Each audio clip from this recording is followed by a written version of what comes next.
Redes de atenção psicossocial. Redes de atenção psicossocial, neuroses, psicoses e transtornos de personalidade. RAPS significa a rede de atenção psicossocial.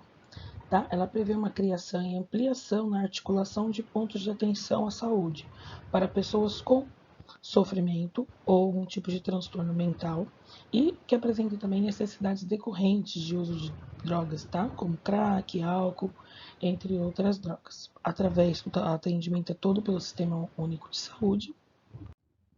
RAPS tem o objetivo dele ampliar o acesso à rede de atenção psicossocial, promover o vínculo das pessoas com transtorno mental decorrente de uso de droga ou não, junto com a sua família, garantir a articulação e a integração dos pontos de atenção das redes de saúde no território qualificado, ou seja, introduzir essas pessoas de volta na sociedade.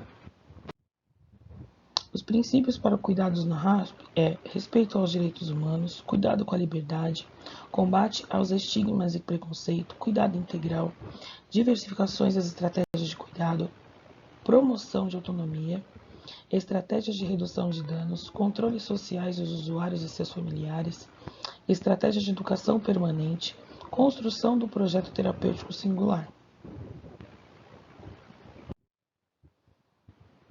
Além disso, destaco seus seguintes objetivos específicos, que é promover o cuidado em saúde, especialmente a grupos mais vulneráveis, crianças, adolescentes, jovens, pessoas em situação de rua e as populações indígenas, prevenir o consumo e a dependência do álcool e outras drogas, reduzindo os danos provocados pelo consumo, promover a reabilitação e a reinserção das pessoas com transtornos mentais e com necessidades decorrentes do uso de drogas, trazer uma renda, moradia, acesso a um trabalho para essas pessoas, produzir, ofertar informação sobre os direitos das pessoas, tá? Ou seja, suas medidas de prevenção e cuidados, regular e organizar as demandas e o fluxo das assistências da rede de atenção psicossocial, monitorar e avaliar a qualidade dos serviços mediante indicadores de afetividade, resolutividade da atenção.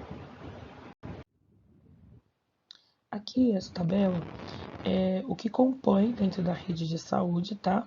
Dentro da rede de atenção básica em saúde, nós temos unidade básica de saúde, núcleo de apoio, consultório de rua, apoio aos serviços de componentes de atenção residencial de caráter transitório, centros de convivência e de cultura, tem a atenção psicossocial de estratégia, que é o centro de atenção psicossocial nas suas diferentes modalidades, atenção de urgência e emergência, que tem o SAMU, sala de estabilização, que são a UPA 24 horas, né? Também dentro das unidades básicas de saúde. Atenção residencial de caráter transitório, são as unidades que nós chamamos de unidades de acolhimento, serviço de atenção em regime residencial, atenção hospitalar, que possui as enfermarias, serviço hospitalar, referência, faz acompanhamento com pacientes que fazem uso de entorpecentes, tá bom? Estratégia de desinstitucionalização, serviço residencial terapêutico e o programa que é chamado de Volta para Casa. Estratégias de reabilitação psicossocial, incentivação de geração do trabalho e renda, empreendimentos solidários e cooperativas sociais. Então, essa tabela mostra a função. Aqui, cada unidade de saúde, ela tem o seu atendimento voltado aos tipos de usuários, tá bom? Usuários, me refiro aos pacientes. Tem a rede de CAPS, tá? Que é Centro de Atenção Psicossocial. O Centro de Atenção Psicossocial, que é chamado de CAPS, existem as suas modalidades, tá? O CAPS é um serviço de referência para casos graves que necessitam de cuidados mais intensivos e em reinserção psicossocial ultrapassem as possibilidades de intervenção conjunta da equipe NASF, tá? E saúde da família. Tem os tipos de CAPS, que é o CAPS-I, CAPS-1, CAPS-2, CAPS-3, CAPS-AD2, CAPS-AD3. Vou passar a diferença para vocês. CAPS ele atende crianças, adolescentes, tá bom? Que necessitam de atendimento e ela também é a prioridade para aquelas pessoas, pacientes que têm intenso sofrimento. Aqueles pacientes que têm grande dificuldade de socialização, tá? Aquelas crianças que sofrem diversos tipos de abuso, entre outras situações, necessitam de atendimento psicológico, são encaminhadas para o CAPS infantil. O CAPS 1, que ele atende todos os tipos de pessoas, todas as faixas etárias, tá? Que a pessoa está tendo um sofrimento psíquico, ou seja, ela tem transtorno mental, tá? Então, assim, não importa a idade dela, ela vai ser atendida. Ele é indicado para municípios e região de saúde com população acima de 15 mil habitantes. Aí tem o CAPS 2, que ele atende prioritariamente pessoas em intenso sofrimento psíquico decorrente de transtornos mentais graves e persistentes, ou seja, ela faz o tratamento e ele não melhora nunca. Então, o CAPS 2 ele vai fazer esse acompanhamento, ele é voltado somente a pacientes portadores de saúde mental. Aí tem o CAPS 3, tá? Que ele é um CAPS que ele funciona 24 horas e ele tem o que? Ou seja, ele tem dormidas vamos supor, o paciente pode ficar 7 dias internado lá até ele conseguir uma internação um centro específico ou até para a medicação fazer efeito, tá? Então a função do CAPS também tem essa função. O CAPS 3 serve para isso. Tá? Se é um paciente que atende prioritariamente pessoas com intenso sofrimento psíquico decorrente de transtornos mentais graves e persistentes, incluindo aqueles relacionados ao uso de substâncias psicoativas e outras substâncias clínicas, impossibilitam estabelecer laços sociais e realizar objetivos de vida. Então, assim, para vocês entenderem melhor, ele vai proporcionar serviço de atenção contínua, como eu expliquei, com funcionamento de 24 horas, incluindo feriados e fim de semana, afetando retaguarda clínica e acolhimento noturno, e outros serviços de saúde mental, inclusive dando um suporte para o CAPS-AD. Então, aí eu entro na questão CAPS-AD. CAPS-AD atende pessoas de todas as faixas etárias que apresentam intenso sofrimento psíquico também, mas através do quê? Do uso do crack, álcool e outros tipos de drogas.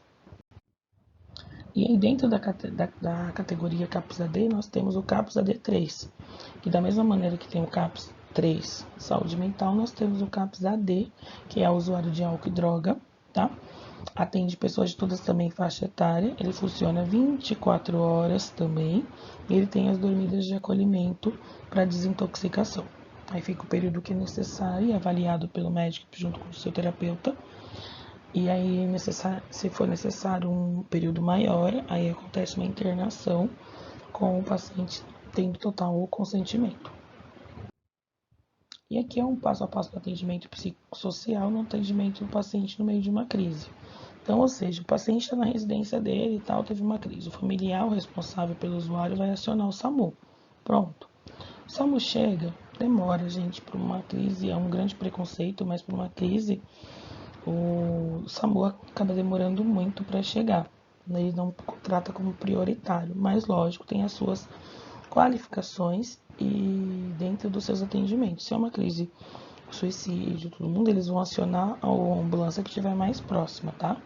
Levando em consideração, perto de uma parada e uma crise, eles vão priorizar uma parada, tá? O segundo quadradinho está dizendo assim: o SAMU direciona o usuário para o leito psiquiátricos existente na região, ou para qualquer ponto de atenção de urgência e emergência, UPA, pronto-socorro, que tenha suporte psiquiátrico, tá bom?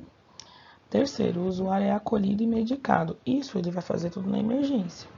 Depois que ele foi acolhido, ele foi medicado, ele acalmou temporariamente os sintomas dele, esse paciente ele vai para um atendimento onde vai ver o que? A estabilização dele. Tá? O paciente é acolhido, referenciado a um serviço especializado, a um CAPS, de acordo com o seu perfil, para iniciar o acompanhamento e o apoio psicossocial. Caso já seja um usuário de determinado serviço, ele vai ser encaminhado para esse mesmo local que ele já é acolhido. Tá ok? Então é assim, funciona dessa maneira. O paciente, ele não deixa de ser atendido. Ele vai ser atendido com uma determinada prioridade, né, pertinente, e aí ele vai ser direcionado para um acompanhamento, evitando que assim tenha outras crises. Quando se trata do usuário dependente químico, é um pouco mais complicado, ele faz um atendimento no CAPS droga, e esse acompanhamento dele é um pouco mais vigilante, tá ok? Essa é a parte do que nós mencionamos dos atendimentos psicossociais dentro da unidade básica de saúde e as unidades que o SUS responde.